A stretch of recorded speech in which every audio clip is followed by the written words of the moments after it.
शहर की लुगाई गांव को आई। मधु शहर में रहने वाली पढ़ी लिखी मॉडर्न लड़की है। वो और पवन साथ कॉलेज में पढ़ते थे।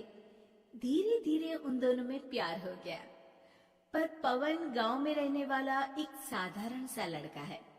मधु के पिता हमेशा उसे ये बात कहकर ताना देते हैं, तुम वहां गांव में कैसे एडजस्ट करोगी?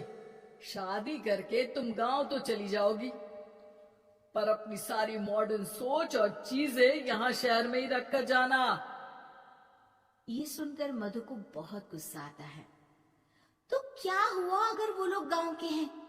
मैं वहां जाकर उस घर को बिल्कुल शहर की तरह बना दूंगी। शाम होते ही मधु पवन को वीडियो कॉल करती है। अच्छा हुआ तुमने वीडियो कॉल कर लिया। आओ, मैं तुम्हें आज अपनी माँ से मिलाता हूँ। अरे बिट्टू, क्या कर रहा है? ये क्या है? दूर करना इस टुनटुने को। जाने कौन दिख रहा है इसमें तो। अरे माँ, आपकी बहू का वीडियो कॉल है। आप इसमें अपनी बहू से आमने सामने बात कर सकती हैं। नमस्ते माँ जी, कैसी हैं आप? अरे जका, ये बहू ने अपने कानों में क्या लगाया है? जका से झुमके हैं। झुमके नहीं माँ जी, इन्हें ईयरफोन्स कहते हैं। इससे सामने वाले की आवाज और अच्छे से आती है। मैं आपको भी ला कर दूंगी। अरे नहीं नहीं, हमें नहीं ना चाहिए। हमारा कान बिल्कुल ठीक है। हाँ। माँ जी की ये बातें सुनकर मधु को अपने पिता की बातें याद आ जाती है और वो उसी वक्त ये ठान लेती है कि वो अपने ससुराल को एकदम मॉडर्न ससुराल बनाकर रहेगी। कुछ दिन बीत जाते हैं। पवन और मधु की शादी हो चुकी है। आज मधु का अपने ससुराल में पहला दिन है। माँ जी, मैं आपके लिए एक तोहफा लाई हूँ। और इतना बड़ा तोहफा? अरे कहाँ लाई है रे इस बड़े से बक्से में? मधु बॉक्स खोलती है। ये क्या है? ये वैक्यूम क्लीनर है। मैंने आपको झाड़ू लगाते हुए देखा तो सोचा अब आपका काम आसान हो जाएगा। अरे वाह बहू वाह, तूने मुझे झाड़ू लगाते हुए देखा तो तू मेरे हाथ से झाड़ू लेकर खुद भी तो लगा सकती थी ना। पर नहीं, तूने तुझे मशीन लाकर मेरे हाथ में दे दी कि यह काम हमेशा मैं ही करूं। ये आजकल की शहरी छोरियां बिल्कुल नहीं बदलेगी। मधु को मन ही मन गुस्सा आता है, पर फिर भी अपना गुस्सा भूलकर मधु माँ जी को वैक्यूम क्लीनर इस्तेमाल करना सिखाती है। अगले दिन मधु सुबह उठती है तो ये आंगन में से कैसी आवाजें आ रही हैं? मधु दौड़ती दौड़ती आंगन में जाती है और देखते ही चौंक जाती है। अरे माँ जी, ये आप क्या कर रही हैं? और वो कहा है ना, सुबह मैं जब कुएं से पानी निकाल रही थी तो मेरे कान की बाली उसमें गिर गई थी। तो ये तेरा वैक्यूम ना सारी चीजें अपनी तरफ खींच लेता है ना, तो मेरी बाली भी तो निकाल ही देगा। उसी की कोशिश कर रही हूँ, पर न जाने क्यों अब ये चालू ही नहीं हो रही तेरी मशीन। अब वो चालू होगी भी नहीं। पर अब कुएं में से पानी निकाल क्यों रही थी? अरे कमाल करती हो ना बहू।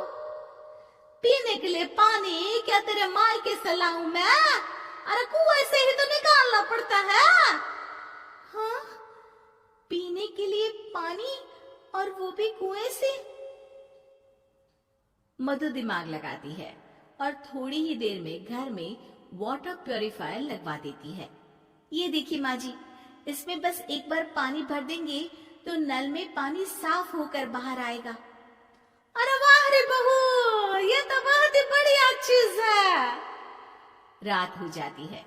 मधु जैसे ही प्यूरिफायर का नल चालू करती है तो वो अचानक से फट जाता है और सब जगह पानी पानी हो जाता है। अरे ये क्या हुआ? ये क्या हो गया? मैंने तो बस इसमें उबला हुआ पानी डाला था, ये इतनी जल्दी खराब हो गया। अरे ये सारी शहरी चीजें होती है कबूरी?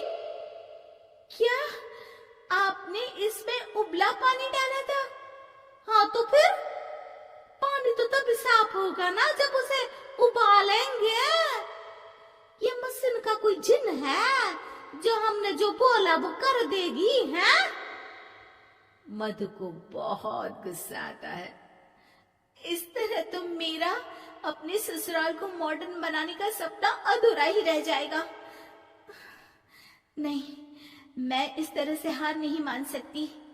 थोड़े ही दिन में मधु पूरे किचन को मॉड्यूलर किचन में बदल देती है। अरे वाह बहुआ, इतनी सारी अलमारियां! माँ जी मॉड्यूलर किचन देखकर बहुत उत्सुक हो जाती है। ये बक्सा का है। बहू ने शायद गलती से यहाँ रसोई में रख दिया है, पर है तो ये बहुत ही बढ़िया। अगले दिन सुबह, और मायरी क्या हो गया? मैं तो बर्बाद हो गई। मेरी सारी पूंजी जलकर राख हो गई। अब मैं क्या करूं? माँ जी की रोने की आवाज सुनकर मधु दौड़ी दौड़ी किचन में आती है और इतना धुआं देखकर घबरा जाती है। ये सब कैसे हुआ माँ जी? ये आग कैसे लगी? ये सब तेरा इस मॉड्यूलर किचन की वजह से हुआ है, और ऊपर से तूने तिजोरी जो रसोई में रख दी थी, मैंने जैसे ही अपने गहने और पैसे इसमें रखे और बाहर से इस ताले को घुमाया, ये तो 5 मिनट में ही आग बबूला होकर फट गया। अरे माँ जी, ये तिजोरी नहीं है, ये तो माइक्रोवेव है।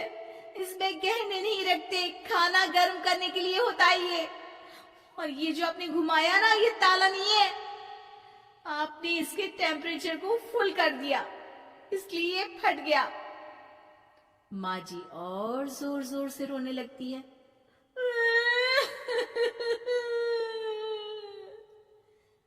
मधु सर पीट लेती है और कसम खाती है कि अब ससुराल को मॉडर्न बनाने की कोई कोशिश नहीं करेगी। मुझे माफ कर दीजिए माँ जी, आप जैसी हैं वैसी ही ठीक है। मधु को अपने पिता की कही बात याद आ जाती है और मधु वापस घर और किचन को पहले जैसा ही कर देती है।